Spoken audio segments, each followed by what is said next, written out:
जो ये press conference है, ये बहुजन क्रांति मोर्चा एवं भारत मुक्ति मोर्चा द्वारा आयोजित बहुजन मुक्ति पार्टी के समर्थन में बहुजन नायक मान्यवर कांशीराम साहब के 15वीं स्मृति दिवस के अवसर पर विशाल महारैली का ये आयोजन किया गया है 9 अक्टूबर को।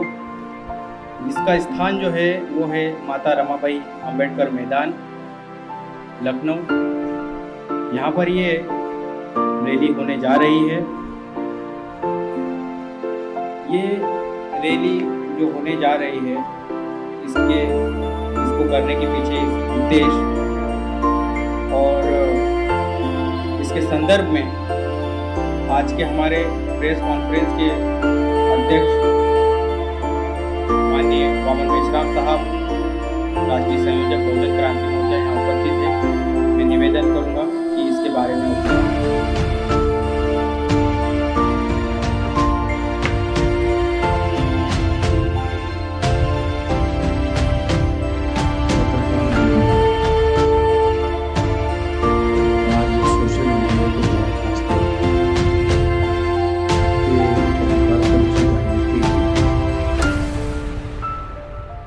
और ये पत्रकार परिषद खासतौर पर 9 अक्टूबर को मान्यवर कांशीराम जी की 15वीं स्मृति दिन के मौके पर एक विशाल महारैली का आयोजन किया गया रमाबाई मैदान के अंदर। तो ये रैली का मुख्य मकसद ये है कि बहुजन क्रांति मोर्चा और भारत मुक्ति मोर्चा, ये जो गैर राजनीतिक संगठन है, आंदोलन करने के लिए बनाए गए संगठन है,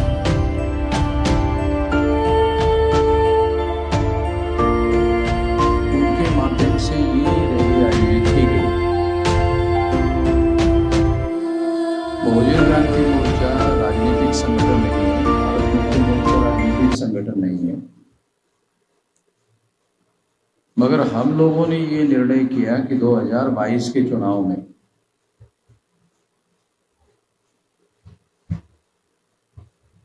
हम पूरे शक्ति के साथ में, पूरे ताकत के साथ में, दल बल के साथ में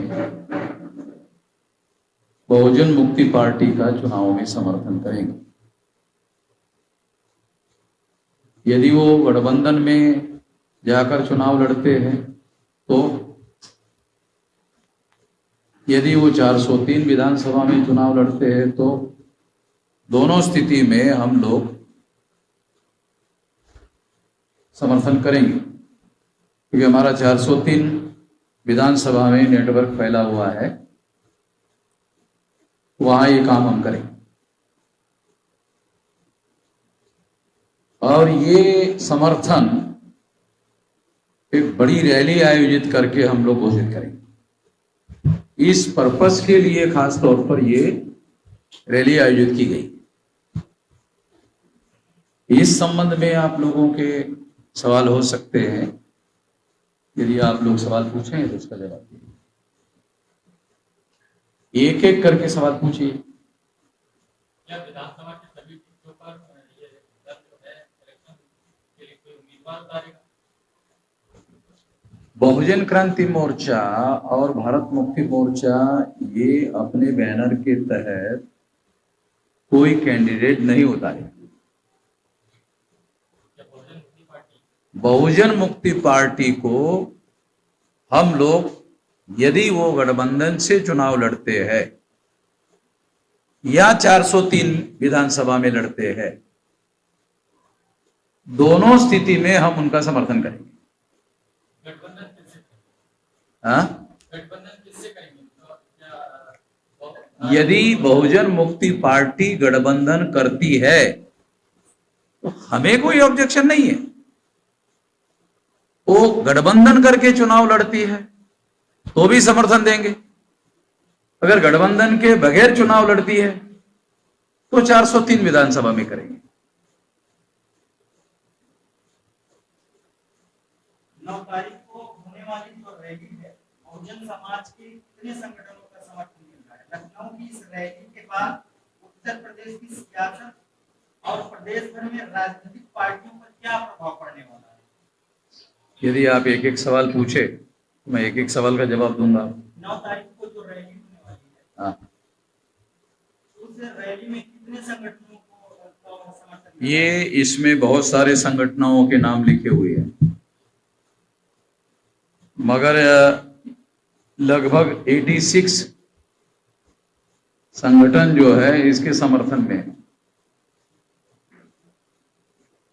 और उसके वीडियो वगैरह जो है वो सारे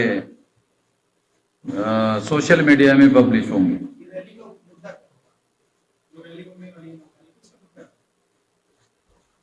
इनको दूसरा शायद सवाल रह गया है। लखनऊ की जो ये रैली हो गया, इस रैली के बाद उत्तर प्रदेश की सियासत और उत्तर प्रदेश में जो और राजनीतिक पार्टियां हैं उस पर क्या प्रभाव पड़ने वाला है? मैं तो राशि भविष्य नहीं देखता हूँ, पंचांग नहीं देखता हूँ, तो इसलिए मुझे भविष्य के बारे में अभी मैं कुछ बोल नहीं सकता, क्योंकि मैं जोशी का धंधा नहीं करता हूँ, पंडित लोगों का धंधा नहीं करता हूँ, तो इसलिए मैं कोई भविष्य नहीं बता सकता। ये तो पत्रकार लोगों का शायद कार्यक्रम है कि वो अपना आकलन प्रस्तुत करे, वो अपने मीडिया में कार्यक्रम चलाए कि इसका ये परिणाम होगा, वो परिणाम होगा। मैं तो नहीं बता सकता। मैं तो केवल इतना कह सकता हूं कि हम यदि बहुजन मुक्ति पार्टी के लोग गठबंधन में चुनाव लड़ते हैं, हमें कोई ऑब्जेक्शन नहीं है, हम उनका गठबंधन में भी समर्थन करेंगे। और यदि वो 403 विधानसभा में चुनाव लड़ते हैं, हम 403 विधानसभा में हमारा संगठन है, उसमें भी हम समर्थन देंगे। इसकी संभावनाएं है कि बहुजन मुक्ति पार्टी किसी दल से गठबंधन कर सकती है, या कोई भी गठबंधन बना रहे हैं दूसरे दल, उनसे गठबंधन करने के लिए तैयार है। उनके साथ जो हमारी वार्ता हुई या उन लोगों के साथ जो चर्चा हुई, उसके आधार पर उनका यह कहना था कि हमारे पास 3 विकल्प है। एक विकल्प ये है कि अगर मान लो बीजेपी को परास्त करना है, तो उनका कहना था कि हम लोग अपने बल पर तो बीजेपी को परास्त नहीं कर सकते। अगर बीजेपी को परास्त करने का लक्ष्य है, उद्देश्य है, तो अपने बल पर जब हम नहीं कर सकते तो गठबंधन में जाना होगा। तो गठबंधन में हमने पूछा भी क्या विकल्प है, तो गठबंधन में उनका कहना था कि एक विकल्प समाजवादी पार्टी है, एक विकल्प भागीदारी मोर्चा है, क्योंकि बहुजन समाज पार्टी तो मिश्रा जी और बहन जी की, तीसरा कोई आदमी तो उनको चाहिए नहीं, तीसरे के साथ तो वो गठबंधन करने के लिए तैयार नहीं है। तो ये उनका कहना था कि ये 2 विकल्प है, अगर इनके साथ होता है तो ठीक है, नहीं होता है तो 403 हम लड़ेंगे। तो हमने कहा 403 लड़ेंगे तो 403 में भी साथ देंगे। बहुजन मुक्ति पार्टी के साथ कौन से मुद्दे में आप समर्थन कर रहे हैं? बहुजन मुक्ति पार्टी में जो स्टेट लेवल पर मुद्दे हैं, वो स्टेट लेवल पर मुद्दे में पहला मुद्दा तो ये है कि मायावती के काल में शेड्यूल कास्ट शेड्यूल ट्राइब के एट्रोसिटीज का जो कानून है, उस कानून के विरोध में उसने एक ऑर्डर निकाला है। वो ऑर्डर जो है पीछे लेना होगा, क्योंकि इस वजह से अत्याचार बढ़ रहे हैं और अत्याचार बहुत सारे बढ़ गए हैं। ये मतलब मीडिया में भी आया है। तो हाथरस का मामला तो मेरे ख्याल से सारे देश दुनिया के लोगों को पता है, और ऐसे बहुत सारे हो रहे हैं। तो एक तो ये मुद्दा है। दूसरा है कि रिजर्वेशन इन प्रमोशन का जो मुद्दा है, उसमें हमारा ये कहना था कि यदि शेड्यूल कास्ट शेड्यूल ट्राइब के साथ साथ बैकवर्ड क्लासेस के लोगों को राज्य के प्रशासन में रिजर्वेशन इन प्रमोशन दिया जाता है, तो मायावती की जब सरकार थी तो हमने उनको कहा था कि अखिलेश यादव या मुलायम सिंह यादव से वार्ता कर लो, दोनों को मिलाकर 2/3 मेजोरिटी हो जाएगी, कानून पास हो जाएगा। कानून पास करके कम से कम उत्तर प्रदेश के प्रशासन के हद तक ओबीसी को रिजर्वेशन इन प्रमोशन दे दो। आप सेंट्रल गवर्नमेंट में नहीं दे सकते, ठीक है, अपने प्रशासन में संवैधानिक जो अधिकार है, क्योंकि राज्य का संविधान तो अलग है, सेंट्रल का संविधान अलग है। राज्य के प्रशासन में कानून बनाने का विधानसभा को अधिकार है। तो ऐसे बहुत सारे मुद्दे हैं जिन मुद्दों को लेकर दूसरा तीसरा मुद्दा है बैकवर्ड क्लासेस के बहुत सारे लोगों को एनकाउंटर में योगी ने मार दिया।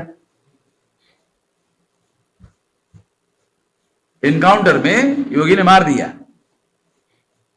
तो ऐसे कुछ मुद्दे हैं। तो सामाजिक आर्थिक मुद्दे और भी बहुत सारे हैं जिसके लिए हम लोग काम करेंगे। बहुजन मुक्ति पार्टी का जो मोटो आपने बताया कि बीजेपी को हराना ही एक बड़ा मकसद है अभी 2022 में, तो बिल्कुल यही मकसद से किसान आंदोलन के लोग भी काम कर रहे हैं।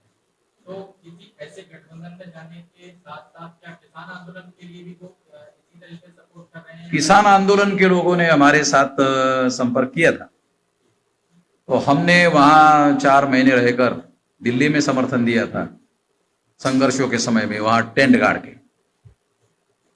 मगर किसान आंदोलन के जो नेता है 40 लोग, वो 40 का 41 नहीं करना चाहते हैं, बाकी सभी लोगों को पिछलग्गू बनाना चाहते हैं। पिछलग्गू बनने के लिए तो तैयार नहीं हम लोग। हमारी बात समझ रहे क्या?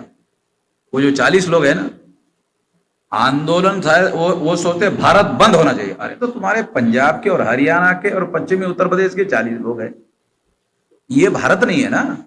पंजाब, हरियाणा और पश्चिमी उत्तर प्रदेश, यही तो भारत नहीं है ना। भारत बंद का मतलब ये थोड़ी होता है।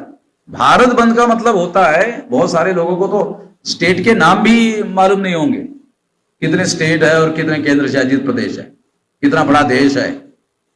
और हमारा तो कश्मीर से कन्याकुमारी और गुजरात के जामनगर से लेकर नागालैंड के कोहिमा तक हमारा संगठन फैला हुआ है। 567 जिलों में कार्यरत है। तो पिछलग्गू बनाने के लिए तो इतना बड़ा आंदोलन खड़ा नहीं किया। आपको याद होगा काशीराम जी ने जब मुलायम सिंह जी को मुख्यमंत्री बनाने का ऐलान किया था, तब वाम से 13 स्टेट में 140 जिलों में थी, तब बनवाया था। अभी 31 स्टेट में 567 जिलों में 4000 से ज्यादा तहसीलों में 22,000 से ज्यादा ब्लॉक में और 1.5 लाख से ज्यादा गांव में है। किसान आंदोलन से आपकी क्या डिमांड है, मतलब क्या चाहते हैं? अरे मैं तो किसान का बेटा हूं, किसान की समस्या है, सही है उनका कहना सारा। वो कारपोरेटाइजेशन जो करना चाहते हैं, वो सारे किसानों को भूखमरी के कगार पर पहुंचाकर उनकी जमीनों को हड़पना चाहते हैं। 1956 को आपको याद होगा, नेहरू ने जमीन पर सीलिंग लगाने का कानून बनाया था। तो किसानों को जमीन मिली, किसान जमीन के मालिक हो गए। अब दोबारा वो जमीन जो है किसानों से लेकर उद्योगपतियों को देने का कार्यक्रम चल रहा है। ये जो कानून है वो इसके तहत है, तो हम तो इसके विरोध में हैं। मगर इसके विरोध में होने का क्या मतलब है? पिछड़ों को बनने के लिए तो नहीं है ना। इसी सिलसिले में हम पूछ रहे हैं कि आप उनसे क्या चाहते हैं कि जो इसको... अरे भाई, आप ऑल इंडिया का किसान आंदोलन बनाओ, हमारा ये कहना है। ऑल इंडिया का किसान आंदोलन बनाओ तो सारे देश के लोगों को शामिल करो ना। एक 550 अगर मान लो संगठन है, तो एक समन्वय समिति बनाओ सेंट्रल लेवल पर कि 500 संगठन वहां हो, एक आदमी वहां हो। गलत है बात ये। अब 500 जिलों के 500 संगठन अगर शामिल होते हो तो भारत बंद करना कितना आसान हो जाएगा। केरला में अगर केरला बंद करना है, पंजाब के लोग जाकर के केरला बंद कर सकते हैं। केरला के लोग चाहिए ना, उसमें नहीं लगेंगे। उन्होंने तो इस तरह सिस्टम तो बनाया हुआ है। ठीक है, आपको ज्यादा जानकारी, हमसे जानकारी नहीं। हम तो 4 महीने तो वहां टंट गाड़ करके आ गए हैं।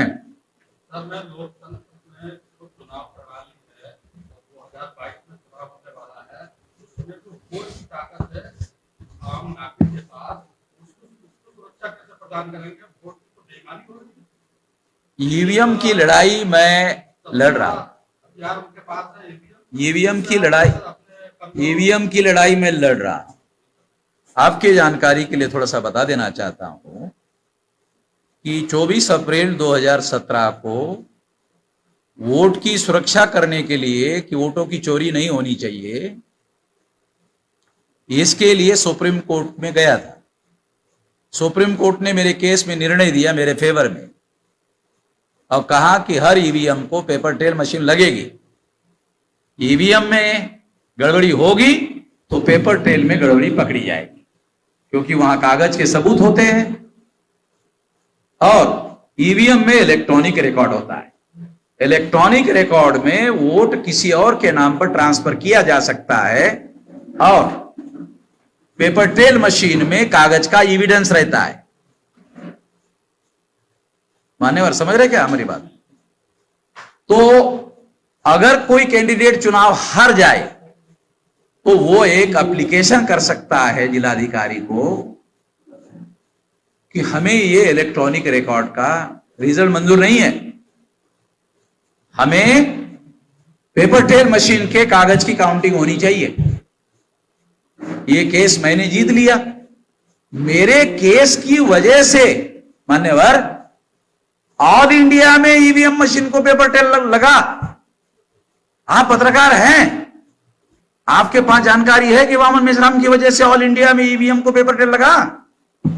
अगर लगा है, अगर आपको मालूम होता तो आप मुझे ये सवाल नहीं पूछते। मैं ये कह रहा हूँ और सवाल नहीं, मेरा कहने का मतलब तो आप समझ रहे कि नहीं? आप ही की वजह से मतलब और पार्टियां हैं और लोग आ रहे हैं चुनाव में 2022 के, वो लोग सवाल नहीं कर रहे हैं। मायावती भी चुप है, मुलायम सिंह भी चुप है और तमाम पार्टियां लोग। अभी अखिलेश के तुमने तो कल बयान दिया था कि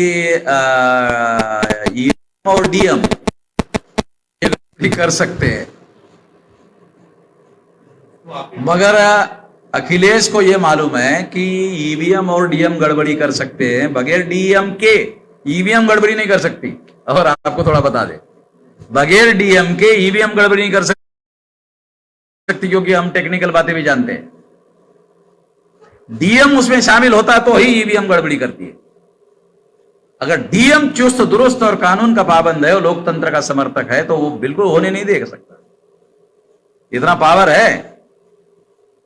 तो अखिलेश जी को मैं ये कहना चाहता हूं कि अखिलेश जी को कहना चाहता हूं कि बयान देने से वोटों की सुरक्षा नहीं होगी, उसके लिए मुकम्मल स्ट्रेटेजी प्लान करनी होगी।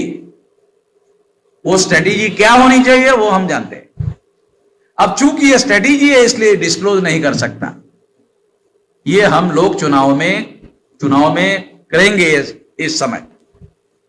आपके प्रत्याशी सर बता रहे हैं विजय बहुजन मुक्ति पार्टी तो बाहुबलियों के सामने और तमाम सामंतवादी लोग चुनाव में आएंगे तो आपकी पार्टी चुनाव में जो प्रत्याशी उतार रही है उनका क्या मानक होगा, कैसे टिकट देंगे, क्या पर मतलब जानकारी देना चाहते हैं?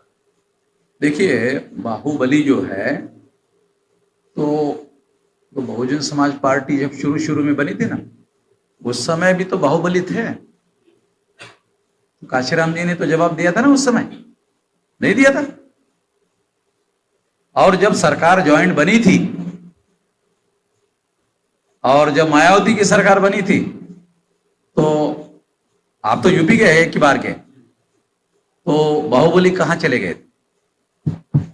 नेपाल भाग गए थे कि नहीं? याद है कि नहीं आपको? मैं 93 से यूपी की राजनीति के बारीकियों को जानता हूं।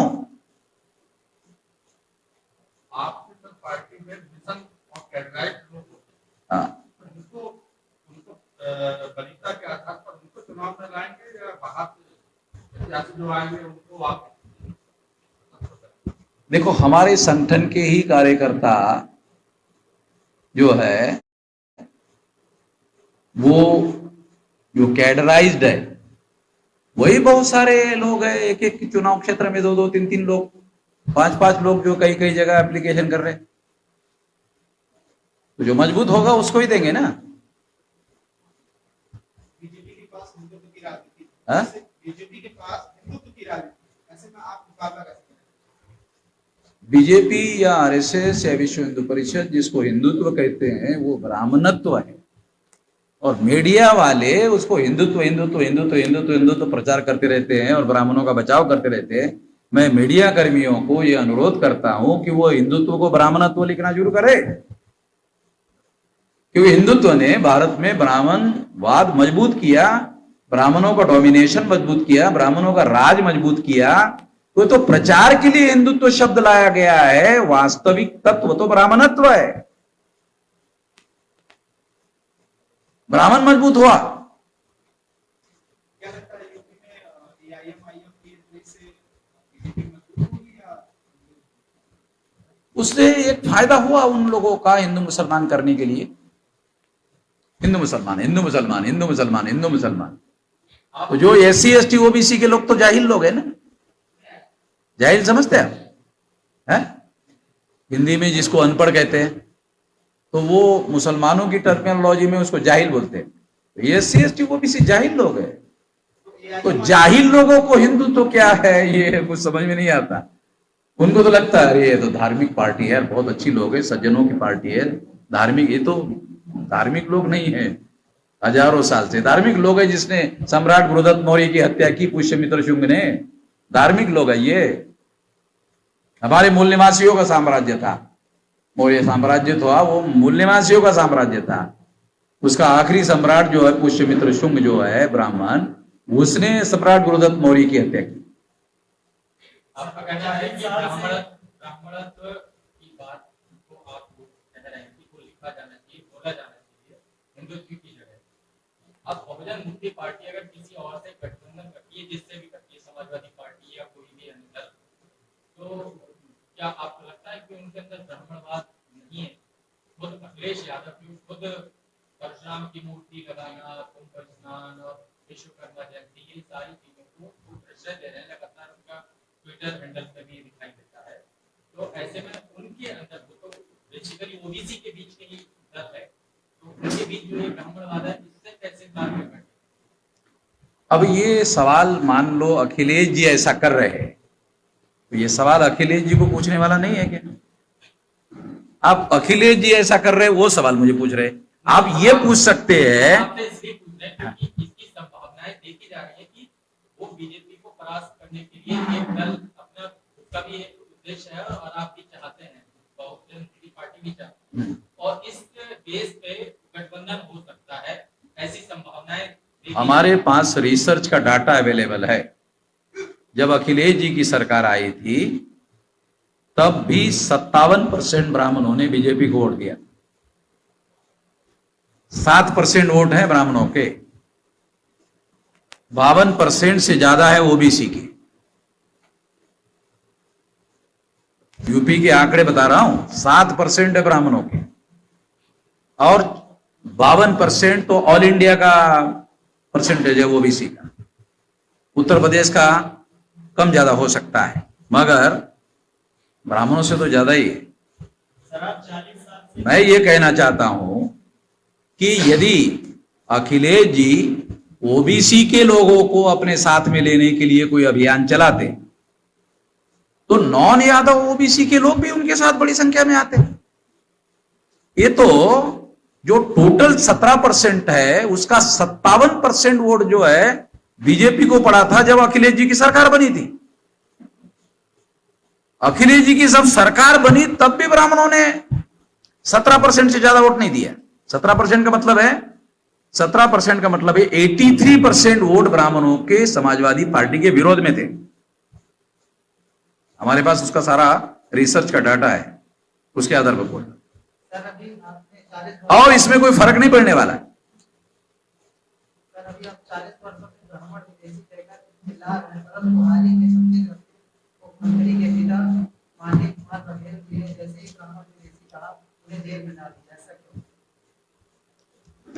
देखो ऐसा है,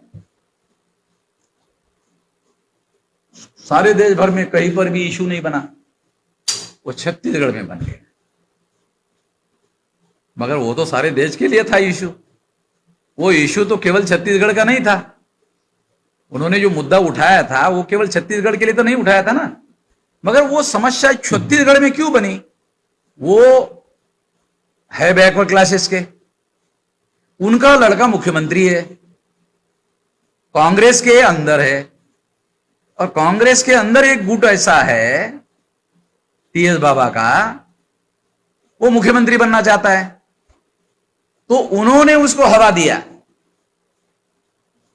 तो मौका उनको मिला कि ये बात को हवा देने से इनको मुख्यमंत्री पद से हटाकर टीएस बाबा को मुख्यमंत्री बनाया जा सकता है। इसलिए वो इशू बना छत्तीसगढ़ में, सारे देश भर में कहीं पर भी इशू नहीं बना। तो इसलिए मुख्यमंत्री के पिता ने खुद ही सरेंडर करवा दिया। अब जैसे ही वो सरेंडर हो गए, मुख्यमंत्री पद पक्का हो गया। जो लोग उनके खिलाफ आंदोलन चल रहे थे इनको हटाने का, वो खत्म हो गया इनके केवल सरेंडर करने से। तो 4-5 दिन रहकर फिर वापस आ गए। मुझे टेलीफोन आया कि मैं यूपी में दोबारा आना चाहता हूं। मैं आ जाओ, आपका स्वागत है। अगला सवाल सर मीडिया को लेकर है। हाँ, 2014 में जब चुनाव था तो बीजेपी को मजबूत करने के लिए और उसको प्रोजेक्ट करने के लिए जो इलेक्ट्रॉनिक मीडिया और प्रिंट मीडिया, खबर और टीवी चैनल में सारे ये अखबार में उन्होंने मोदी जी के बारे में बात। और 2022 में विधानसभा का चुनाव है और योगी के बारे में भी अभी एक्सप्रेस में खबर छपी थी कि योगी के नेतृत्व में उत्तर प्रदेश का मतलब कि बढ़ाया जा रहा है, जबकि वो उस एक्सप्रेस के फ्रंट पेज पे कलकत्ता के ओवरब्रिज का तस्वीर छापा गया था, अमेरिका की फैक्ट्री का तस्वीर छापा गया था। यानी कि दूसरे देशों के विकास को भारत का विकास बनाकर दिखाकर प्रोजेक्ट किया जाता है। इस पर आप क्या? देखो, मूलतः भारत के विकास के एजेंडे से मैं सहमत नहीं। मैं ये सहमत ना हूं, इसके लिए कारण बताता हूं। और शायद भारत में पहली बार कोई आदमी जो है कि विकास के विरोध में बात कर रहा है, ऐसा सुनने को मिलेगा। तो उसका कारण बताता हूं। 1945 में बाबा साहब आम्बेडकर ने what Gandhi and Congress have done to untouchable नाम का किताब लिखा, और वो किताब उन्होंने विदेशी लोगों को संबोधित करते हुए लिखा। उसमें उन्होंने कहा कि आप कांग्रेस के आजादी के आंदोलन का समर्थन कर रहे हैं, यूरोपियन लोगों आप समर्थन कर रहे हो, कांग्रेस का, गांधी का, नेहरू का।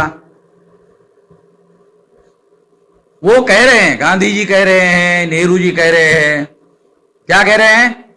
वो कह रहे हैं कि हमारा आंदोलन फ्रीडम ऑफ द कंट्री के लिए, फ्रीडम ऑफ द कंट्री। तो बाबा साहब आम्बेडकर ने अमेरिकन लोगों को जो समर्थन कर रहे थे, यूरोपियन लोगों को समर्थन कर रहे थे, उनको पूछा कि गांधी जी और नेहरू जी को पूछो कि आपका आंदोलन फ्रीडम ऑफ द कंट्री का है या freedom of the people of the country का है? तो उन्होंने तो पूछा नहीं। तो अब इन्होंने क्या किया, आजादी मिलने के बाद अब फ्रीडम का आंदोलन तो नहीं बोल सकते, तो उन्होंने फ्रीडम के जगह डेवलपमेंट शब्द डाल दिया। फ्रीडम ऑफ द कंट्री के बजाय डेवलपमेंट ऑफ द कंट्री। अच्छा, अंडर डेवलपमेंट कौन है? SC, ST, OBC, minority. उनको डेवलपमेंट कहने से क्या लगता, हमारा होगा डेवलपमेंट, क्योंकि वो अंडर डेवलप है। जो अंडर डेवलप है उनको लगता है हमारा डेवलपमेंट हो जाएगा, ये डेवलपमेंट का जो एजेंडा है, ये डेवलपमेंट होगा तो हमको फायदा होगा। अब आप बताओ, 4 लेन, 6 लेन, 8 लेन अगर रोड बन गया, मान लो योगी के राज में या मोदी के राज में बन गया, तो उसमें लिखा होता है इस पर साइकिल नहीं चला सकते, इस पर मोटरसाइकिल नहीं चला सकते, इस पर बैलगाड़ी नहीं चला सकते। तो साला तुम बना रहे हो, उस बनाने में टैक्स का पैसा खर्चा कर रहे हो।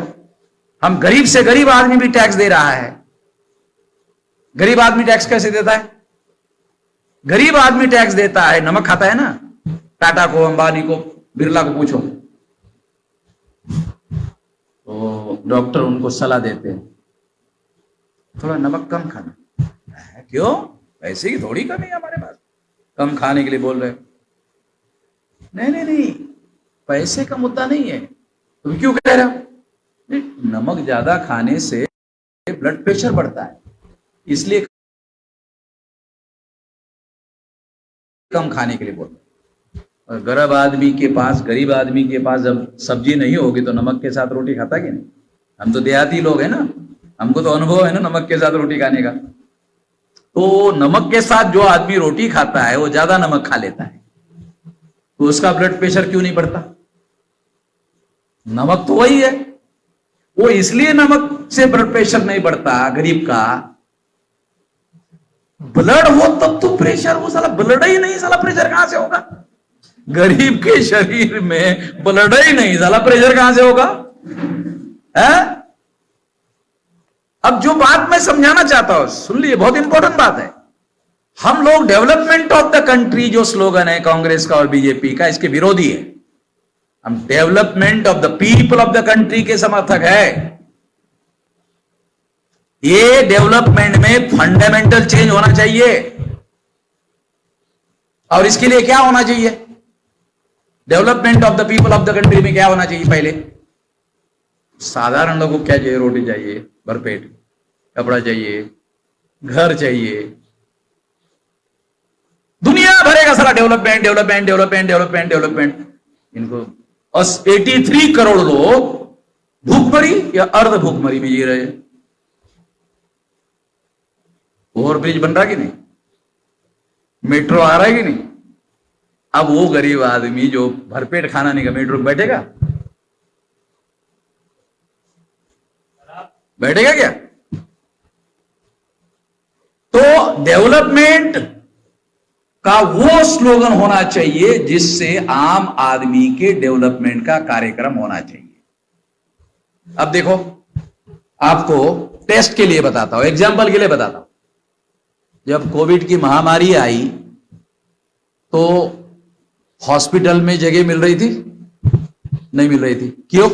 प्राइवेटाइजेशन में हॉस्पिटल का भी प्राइवेटाइजेशन शुरू कर दिया। प्राइवेटाइजेशन होने की वजह से गवर्नमेंट फैसिलिटी खत्म हो गई, इसलिए बेड की संख्या घट गई। तो बेड की संख्या घटने की वजह से लोगों को एडमिशन नहीं मिल रहा था, इस वजह से लोग मरे। अच्छा, मरे कहां? हॉस्पिटल के बाहर, गेट के बाहर मरे, एडमिशन ही नहीं हुआ।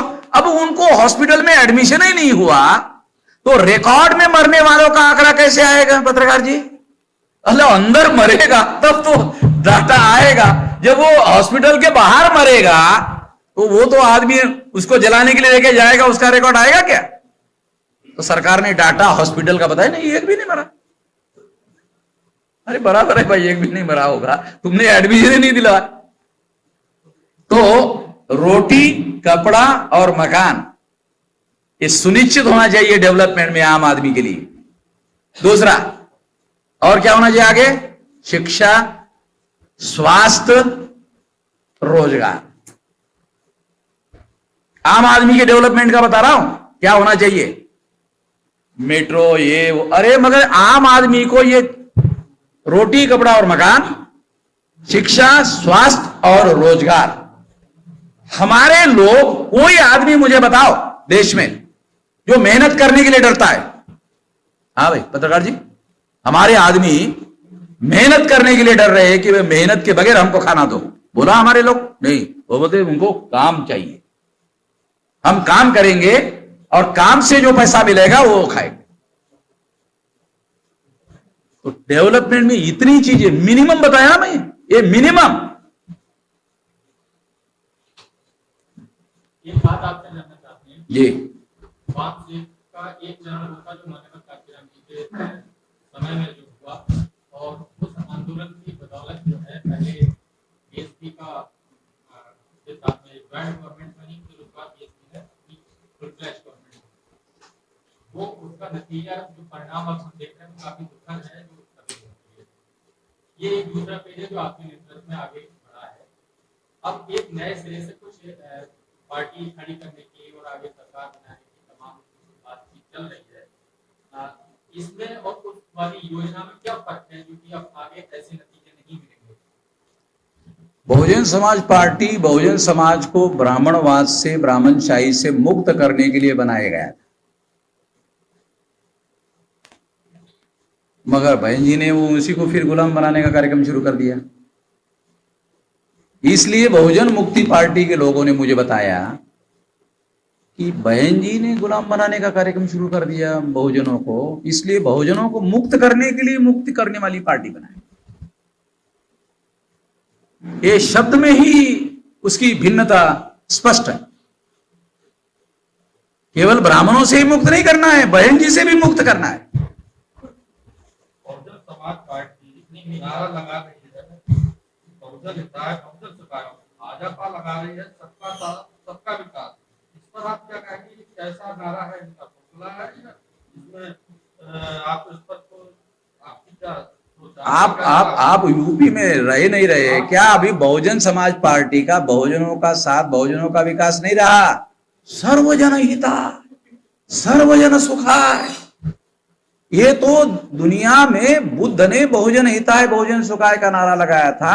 ऐसा नारा तो बुद्ध ने भी नहीं लगाया।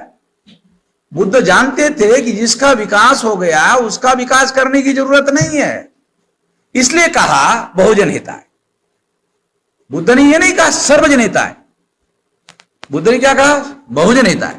जिसका विकास हो गया है उसको माइनस करो, जिसका विकास नहीं हुआ है वो बहुसंख्य है, इसलिए बहुजन हिताय। मायावती बुद्ध से थोड़ा 1 इंच बड़ी है, ये अब क्या करे, वो बुद्ध से 1 इंच ज्यादा बड़ी तो नहीं बता सकता, 1 इंच बड़ी है, तो इसलिए उसने डाला है सर्वजन हिताय सर्वजन सुखाय। मेरा सवाल का जवाब पूरा नहीं है कि आपने कहा कि बहुजन समाज पार्टी ने जो कुछ किया उसको बहन जी ने बहुजन समुदाय को गुलाम बनाना शुरू कर दिया, लेकिन हम ये जानना चाहते हैं वो रणनीति, वो शिक्षा, वो तालीम, वो योजना, वो विचार दर्शन जिसके आधार पर बहुजन आंदोलन मानव कांशीराम के समय में चला था, उसमें और अब में क्या फर्क है कि कोई एक व्यक्ति ने उस आंदोलन को खराब कर दिया क्या? अगर ऐसा है तो ये आगे भी कोई एक व्यक्ति कर सकता है खराब? आम आदमी जो है ना, आम आदमी हमारे देश में आम आदमी की जो साइकी है, वो अनपढ़ है, गवार है, वो बहुत सारी बातें नहीं समझता है। अब राजनीति जो है वो आम आदमी को राजा बनाने की नीति है, ये आम आदमी समझता नहीं है। जिस दिन समझ जाएगा कि वोट जो है वो देने के लिए दिया हुआ अधिकार नहीं है, वोट जो है राजा बनाने के लिए दिया हुआ अधिकार नहीं है,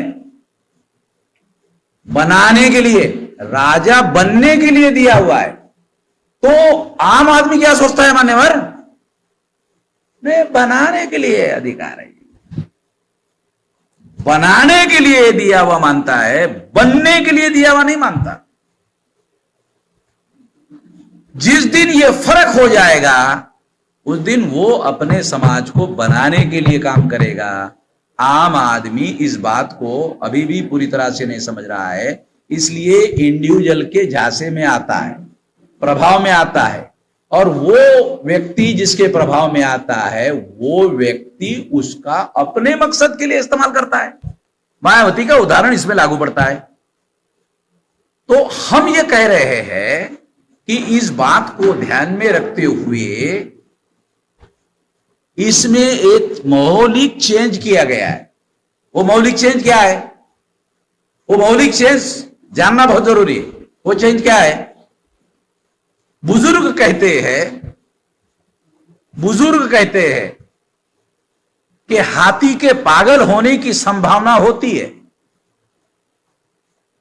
मतलब वो बहुजन समाज पार्टी का हाथी नहीं तो आप बोले अरे बहुजन समाज पार्टी का हाथी बोले, नहीं नहीं नहीं नहीं, बुजुर्ग ऐसा कहते हैं कि हाथी के पागल होने की संभावना होती है, इसके पहले कि हाथी पागल हो जाए महावत खड़ा कर देना चाहिए। हम लोग महावत खड़ा करने में लगे हुए हैं, पिछलग्गू बनने के लिए नहीं। बहुत सारे लोग उस समय इन बातों को नहीं जानते थे, तो वो पिछलग्गू बनने का काम करते रहे बहन जी का, फिर उसके ही पिछवाड़े पे लात मार के भगा दिया। जितने भी पिछलग्गू थे ना मायावती के साथ में, वो उनको भी पिछवाड़े पे लात मारा मायावती ने। एक समय आया। अब ये जो है वाम से भारत मुक्ति मोर्चा, बहुजन क्रांति मोर्चा जो है, ये महावत खड़ा करने का कार्यक्रम है। अपने उद्देश्य और लक्ष्य को पूरा करने के लिए। ये फर्क है। इसलिए हम क्या कह रहे हैं, हम बहुजन मुक्ति पार्टी को समर्थन बाहर से देंगे। फर्क समझ में आ रहा है? बाहर से देंगे, पिछलगू बनकर नहीं देंगे। तो ऐसा तो पहले भी रहा है। गलत बात है। हम लोग चलाने वाले में से है भाई। हाँ? पर्चा मिला क्या? नहीं मिला? देना चाहिए ना। कार्यकर्ता इसमें शिवपाल जी का तो कोई नाम है नहीं है। बहुत लोगों के नाम है मगर शिवपाल जी का नाम नहीं है इसमें। तो 9 अक्टूबर को आप रैली बुला रहे हैं, बहुत बड़ा सम्मेलन बुला रहे हैं लखनऊ में, उस पर कोई मैसेज देना चाहेंगे तो क्या मैसेज? हमारा तो सबसे बड़ा मैसेज ये है कि अब की बार उत्तर प्रदेश का चुनाव केवल चुनाव नहीं है, सेमीफाइनल है। 2022 सेमीफाइनल है, 2024 में फाइनल है। जो लोग सेमीफाइनल में हार या जीत जाएंगे वो लोग 2024 में हार या जीत जाएंगे। इतना इंपॉर्टेंट है। और इस बात को ध्यान में रखते हुए उत्तर प्रदेश का जो इलेक्टोरेट है, मतदाता है, उसको वोट करना चाहिए। जहां तक पंचायत राज में बीजेपी का एक जगह 4था नंबर आया, एक जगह 5वां नंबर आया, एक जगह 6वां नंबर आया, एक जगह 7वां नंबर आया, तो पंचायत राज में तो लोगों ने बता दिया कि ये हमारे नंबर में शामिल बीजेपी नहीं है। मगर मेरा अभी आकलन ये है कि चुनाव तो बीजेपी जीतेगी, क्योंकि बीजेपी के विरोध में कांग्रेस, समाजवादी, बहुजन समाज पार्टी, भागीदारी मोर्चा, चार जगह हिस्सेदारी होगी। उधर तो एक ही हिस्सा है, ये 4 जगह वोट डिवाइड होगा। तो इसलिए ज्यादा संभावना है बीजेपी के ही चुनाव जीतने की, ज्यादा से ज्यादा। अखिलेश जी का यह कहना कि जनता ने फैसला कर लिया है बीजेपी को हरवाने का और समाजवादी को जितवाने का, अगर यही सोच उनका रहा तो रिजल्ट के दिन पश्चाताप करने का समय आएगा। अभी लिख लो, इसको रिकॉर्ड कर लो। हाँ, आप इसका मतलब तो ये हुआ कि अगर जो आपने जैसे कहा कि सेमीफाइनल में जो जीतेगा वही फाइनल में भी हाथबाजी मारेगा, तो अगर ये संभावना है कि भारतीय जनता पार्टी इस सेमीफाइनल में जीतने जा रही है, तो 24 के चुनाव में भी वो निश्चित रूप से यही मैं कहने जा रहा हूं। और ये समझदारों को इशारा है कि समझो, इसके लिए कह रहा हूं। अगर आप अपनी पिटाई करवाना चाहते हो, के लिए ये कौन से लेवल का मैच है, सेमीफाइनल, क्वार्टर फाइनल, फाइनल, किस तरह? नहीं, ये तो हम कह रहे हैं, हम तो बहुजन मुक्ति पार्टी के कोई अधिकारी नहीं है। हम कह रहे हैं बामसेब की तरफ से, भारत मुक्ति मोर्चा की तरफ से, बहुजन क्रांति मोर्चा की तरफ से कि ये सेमीफाइनल है, और इसलिए हम उन लोगों को साथ देने के बारे में सोच रहे हैं जो लोग बीजेपी को परास्त करने के बारे में रणनीति बनाएंगे। इसलिए बहुजन मुक्ति पार्टी के लोगों ने कहा कि हमारा अपने बल पर बीजेपी को परास्त करना संभव नहीं है, तो हम गठबंधन में जाएंगे। कोई गठबंधन परास्त कर सकता है, नहीं कर सकता है, इसकी संभावनाओं पे कभी? गठबंधन के 2 नतीजे होंगे जो बहुत इंपॉर्टेंट है। वो क्या है? बहुत फंडामेंटल है। पहला,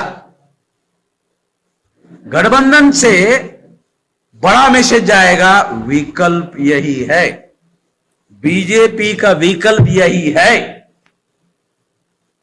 तो इसका असर क्या होगा मालूम है?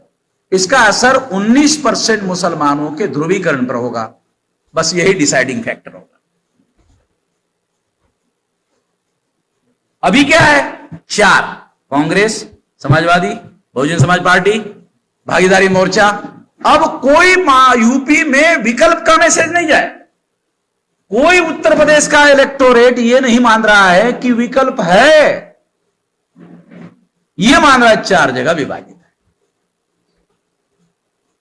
विकल्प है नहीं। जैसे ही गठबंधन का मामला होगा, पहला इलेक्टोरेट को ये विकल्प है। दूसरा परिणाम क्या होगा? जो फ्लोटर वोट होता है ना, 10% फ्लोटर वोट, साला कौन जीतेगा भाई? ये जीतेगा। तो वो साला बोला जीतने वालों के साथ, वो जो है उसकी है, जीतने वालों के साथ जाता है। तो 19 और 10, 29% वोट जो है जिसका विकल्प बनेगा उसके साथ जाएगा और उसके चुनाव जीतने के चांसेस ज्यादा से ज्यादा है।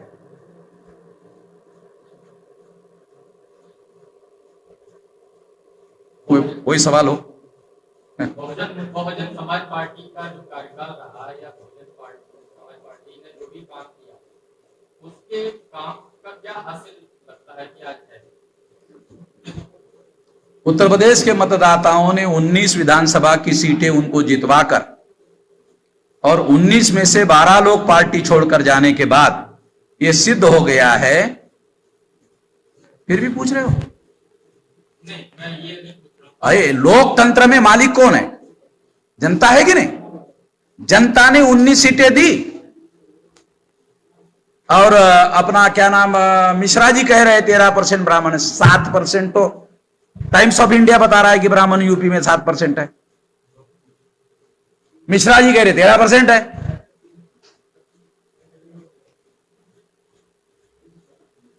मेरा सवाल ये नहीं, मेरा सवाल ये है कि बहुजन समाज पार्टी का जो कार्यकाल रहा है उसमें बहुजन समाज के खुद के एडवांसमेंट का क्या हासिल है, क्या हासिल है? मतलब पार्टी की सरकार, मायावती का एडवांसमेंट हुआ, मायावती के भाइयों का एडवांसमेंट हुआ, मायावती के भतीजों का एडवांसमेंट हुआ, और बताने के लिए कुछ भी मुझे डाटा ही अवेलेबल नहीं कि कोई एडवांसमेंट हुआ समाज का। ऐसा कुछ बताने लायक नहीं है।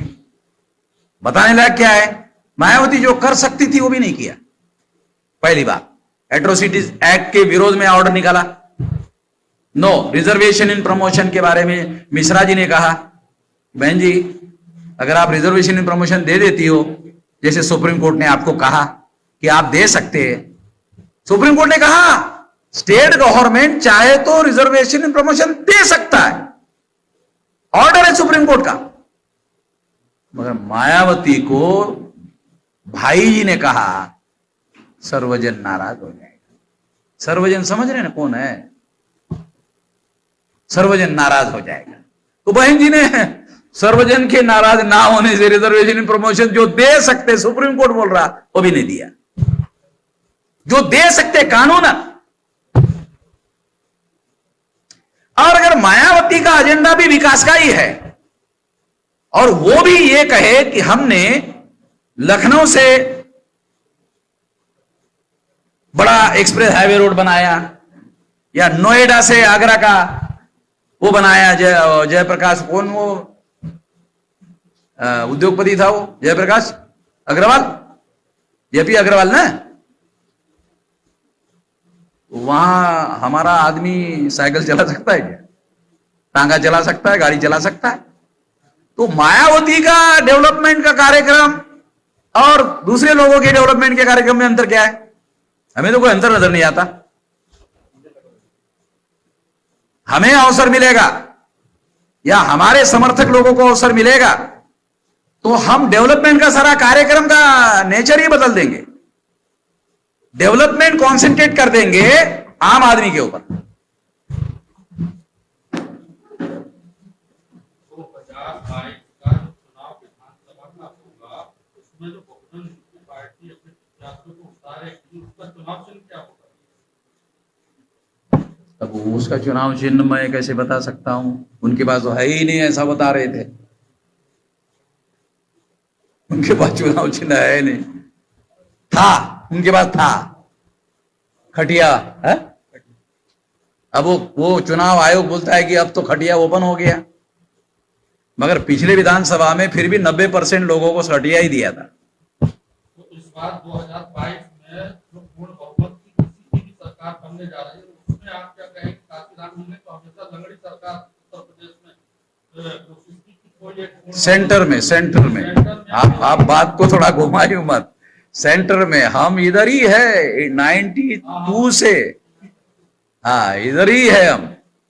वो सेंटर में लंगड़ी सरकार चाहिए। सेंटर में भी उत्तर प्रदेश में अपनी सरकार लंगड़ी कैसे रखेंगे?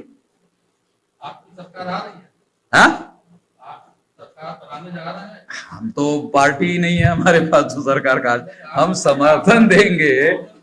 पार्टी को आप किस तरीके से देख रहे हैं, क्या किस तरीके से वो चुनाव लड़े? देखो, गठबंधन के स्थिति में हालात उत्तर प्रदेश के बदल सकते हैं, गठबंधन के स्थिति में हालात बदल सकते हैं, मगर एक और खतरा है समाजवादी पार्टी के सामने। पोस्ट इलेक्शन स्ट्रेटेजी अभी समाजवादी पार्टी के पास नहीं है, बिफोर इलेक्शन स्ट्रेटेजी भी पर्याप्त नहीं है। पोस्ट इलेक्शन में बीजेपी को बहुमत नहीं मिला तो बहन जी को मुख्यमंत्री बना देंगे। यह खतरा अभी भी समाजवादी पार्टी के लोगों को ध्यान में नहीं आ रहा है। मायावती को कोई एतराज ही नहीं है अगर बीजेपी उसको मुख्यमंत्री बना दे। ये कोई नई कहानी तो बता नहीं रहा हूं मैं। अगर मायावती सेंटर में बीजेपी को समर्थन दे दे तो बीजेपी को यूपी में समर्थन देने के लिए क्या एतराज है समाजवादी के बजाय? मान्यवर समझ रहे क्या? तो समाजवादी पार्टी के पास अभी तक एडेक्वेट स्ट्रेटेजी नहीं है before election and after election. Post election दो स्ट्रेटेजी प्लान करना पड़ेगा समाजवादी पार्टी को।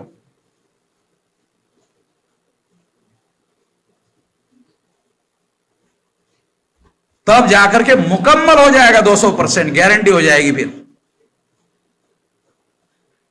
हम तो ये सारा आकलन जो है, अगर कोई गठबंधन हो जाता है उसके 8 दिन में बता देंगे किसकी सरकार आने वाली, और देखना फिर कैसे होता। गुजरात के एक संपादक ने मुझे पूछा कि अभी किसकी सरकार बनने जा रही है यूपी में, तो हमने बताया क्या बात कर। वैसे हुआ तो उसने टेलीफोन किया, अरे आपको कैसे पहले से? मैंने कहा मैं उधर जमीन से जुड़ा हूं, तुम इधर तो एयर कंडीशन रूम में बैठे हुए, तुमको क्या पता है? हम तो जमीन से जुड़े हुए हैं ना, हमको पता है ना। मैं तो 92 से उत्तर प्रदेश के जमीनी हालात की मेरे पास जानकारी है। अगला सवाल आपने मायावती और बहुजन समाज पार्टी की काफी आलोचना बीजेपी करते भी रहे हैं, और इसी तरह की चीजें जो है बीएसपी की तरफ से संभवतः मायावती का ये चुनाव, मायावती का राम नाम सत्य होना, ये चुनाव में राम नाम सत्य हो जाएगा। हाँ, ये चुनाव आप देखते रहिए, थोड़ा सा चुनाव के बाद फिर मेरा इंटरव्यू के लिए आ जाएंगे। मायावती का एक आरोप या बहुजन समाज पार्टी का ये आरोप रहता है कि आपका पामसेन का खासतौर से आपकी जो बातचीत रहती है वो इसके बावजूद इतनी मतलब तीखी आप बात रखते हैं, इसके बावजूद कोई सरकार जो है आपको कोई कानूनी कार्रवाई नहीं करती, और वो ये कहती है कि आप आरएसएस के लिए काम करते हैं। हमारी संगठन की जो शक्ति है ना, इससे डर लगता है, समझे? गांधी जेल में जाते जाते छोटे हो गए थे कि बड़े हो गए थे? अरे इतिहास पढ़ो भाई, गांधी जेल में जाते जाते महान हो गए थे। तो गधे लोग नहीं है बीजेपी वाले, वामन मेश्राम को जेल में भेजकर और ज्यादा महान बनाएंगे, और अगर वो महान बनाएंगे तो उनको बहुत भुगतना पड़ेगा। मैं गुजरात के जेल में जाकर आ गया हूं, तो वहां असिस्टेंट पुलिस कमिश्नर मेरे पास आके बैठा, कहने लगा अरे जब से आपने अरेस्ट करवाया सारे देश भर से हमारे कमिश्नर ऑफिस में टेलीफोन आ रहे, आपका संगठन सारे देश भर में है क्या? अरे मैंने कहा पता नहीं आप लोगों को, किसने आपको असिस्टेंट कमिश्नर बनाया भाई? हा? तो बड़ा साहब ठाकरे को अरेस्ट क्यों नहीं करते थे? कांग्रेस क्यों अरेस्ट नहीं करती थी? जानते हो ना, बॉम्बे जल जाएगी। तो हमारी जो संगठन की ताकत है वो अभी नहीं बताया आपको। 31 राज्यों में 567 जिलों में 4,000 से ज्यादा तहसीलों में 22,000 से ज्यादा ब्लॉक में और 1.5 लाख से ज्यादा गांवों में। तो क्या 6 लाख गांव में पहुंचाना चाहते हो लोग जेल में भेजकर वामन मेश्राम को? गधे लोग हैं, उनको राजनीति समझ में नहीं आती।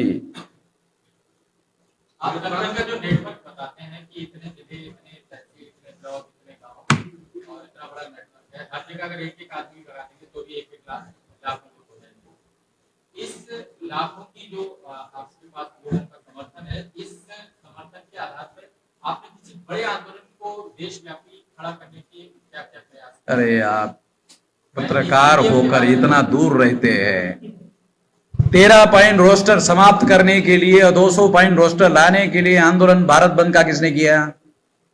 नरेंद्र मोदी को संसद में संविधान संशोधन करने के लिए मजबूर किसने किया?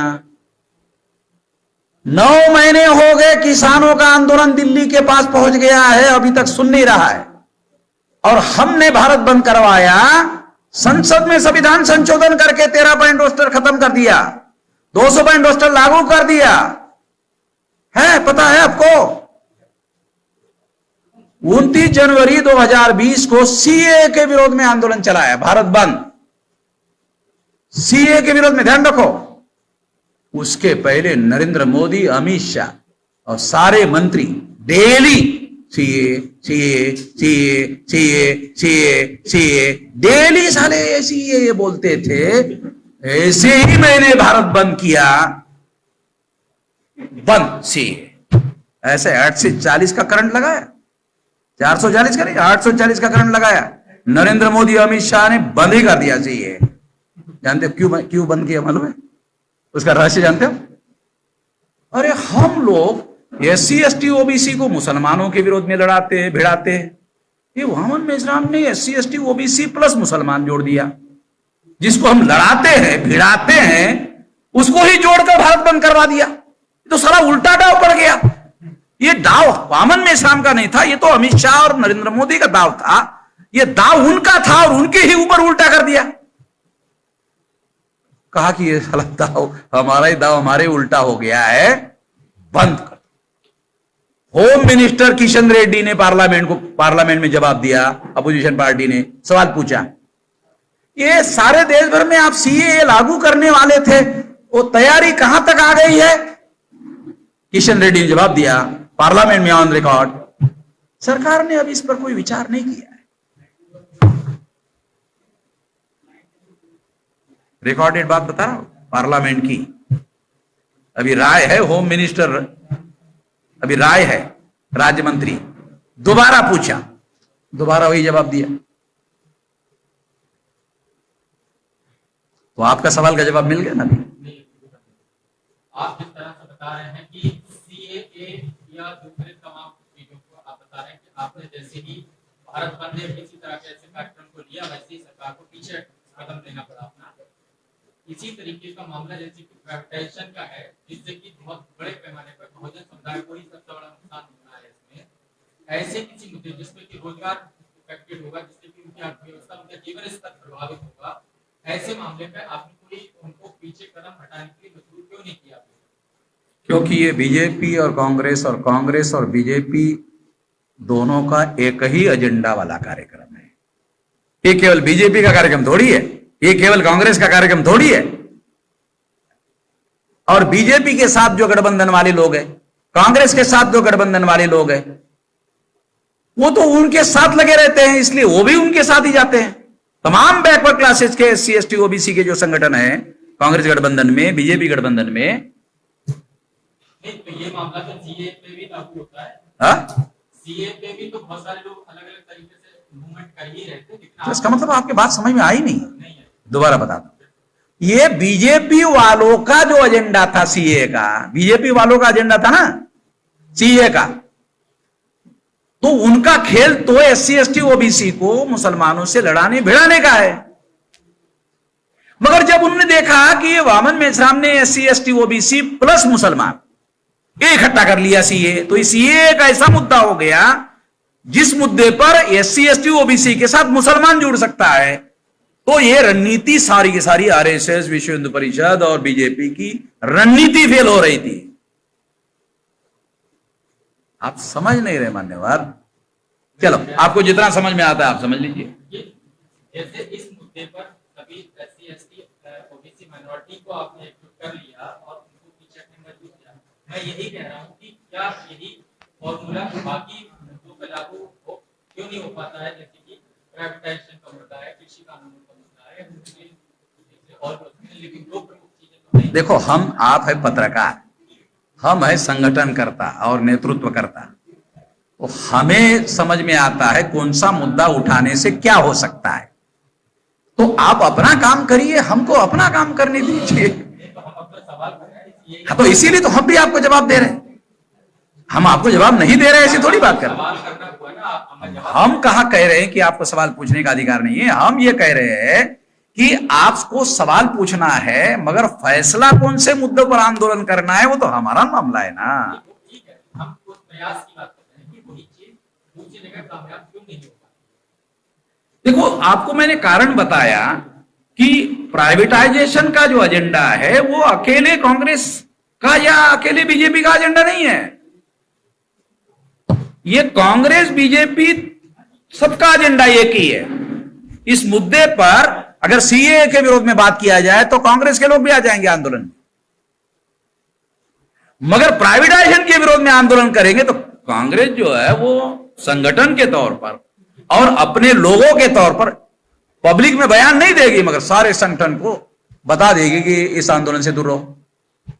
जो एससी एसटी ओबीसी के लोग, माइनॉरिटी के लोग उनके साथ में है ना, उनको भी खामोश कर देगी, चुप रहो। कृषि कानूनों पर तो है, हाँ, कृषि कानूनों पर तो बाकी दल जो है साथ में है ना कि इसके विरोध अभी भी बयानों में ही है। जब अगर सरकार आएगी ना, कल मान लो कांग्रेस की सरकार आ गई, कांग्रेस की सरकार आने के बाद में जो उद्योगपति उनको चुनाव में चंदा देंगे वो लोग चुप हो जाएंगे और चंदा दिए बगैर ये चुनाव जीत पाएंगे। कांग्रेस के पिछले चुनाव मैनिफेस्टो को स्टडी किया, वो भी यही कह रहे। अच्छा, जब ये कानून पास हो गया मान्यवर पार्लियामेंट में, तो नरेंद्र मोदी का भाषण सुना आपने? अरे आप भरी सभा में पार्लियामेंट के अंदर, अरे आप लोग जो लागू करने की कोशिश कर रहे पिछले कई सालों से, आप लागू नहीं कर पाए, हमने लागू कर दिया। अरे कुछ नहीं तो धन्यवाद तो कहो।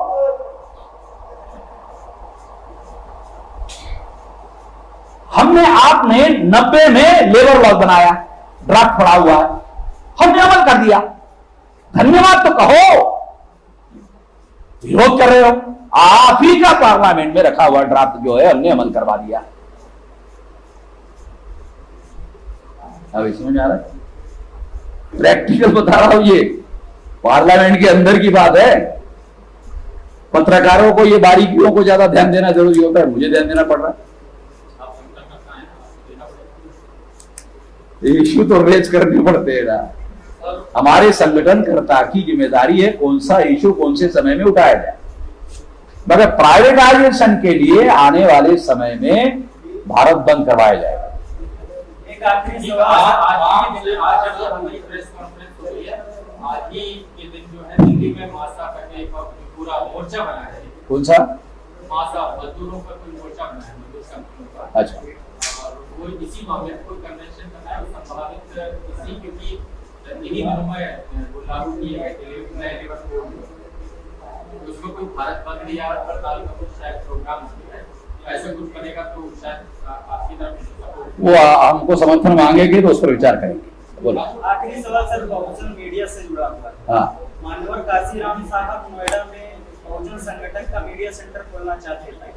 बहुजन समाज पार्टी चाहती तो मीडिया सेंटर खोल सकती थी, लेकिन माननीय काशीराम साहब के जाने के बाद वो कार्य पूरा नहीं हो सका। और आज के वर्तमान परिस्थितियों में ये है कि बहुजनों का कोई अपना मीडिया नहीं, तो बहुजनों का मीडिया खड़ा करने के लिए इस पे आपके क्या? दो तीन बात हम करेंगे, हमको जैसे अवसर मिलेगा।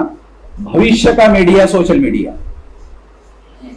अभी वो ये जो प्रिंट मीडिया है, ये जो चैनल वाला मीडिया है, इलेक्ट्रॉनिक मीडिया, ये अभी भविष्य का मीडिया नहीं है। भविष्य का मीडिया सोशल मीडिया है। तो सोशल मीडिया को आने वाले समय में सबसे ज्यादा ताकतवर बनाने की दृष्टि से क्या किया जा सकता है, उस पर हम काम करेंगे, एक बात। दूसरा, इसका राष्ट्रीय स्तर पर संगठन बनाएंगे, क्योंकि हमने ये देखा कि इसमें 90% जो सोशल मीडिया में काम करने वाले जो मीडिया कर्मी है वो SC ST OBC माइनॉरिटी के लोग, क्योंकि यहां बहुत ज्यादा साधन संसाधन की जरूरत नहीं है। दूसरा, तीसरा, इनके ऊपर भी आने वाले समय में अन्याय बढ़ने वाला है स्टेट का। State mean central government and state government, police वालों का अत्याचार बढ़ेगा आने वाले समय में। तो इसलिए ये 3 मुद्दे रहेंगे जिसको आधार बनाकर हम बड़ा स्ट्रेटेजी प्लान करेंगे। काशीराम साहब के बाद वाम से जो भारत में है उसके उनके बाद में आप आए हैं बड़े लीडर के वर्ग के वाम से, जहाँ भी देखो मेरे सामने वाम से। मैं ये चाहता हूँ, उनसे चाहता हूँ कि आप वाम से को क्या मैसेज देना चाहते हैं? वाम से हमारा संगठन है, वाम से को कोई मैसेज देने की जरूरत नहीं, मैं डेली उनसे बात करते रहता हूँ। धन्यवाद। सभी पत्रकार बंधुओं का बहुत बहुत धन्यवाद। अभी ये कॉन्फ्रेंस यहीं पर समाप्त होती है। धन्यवाद।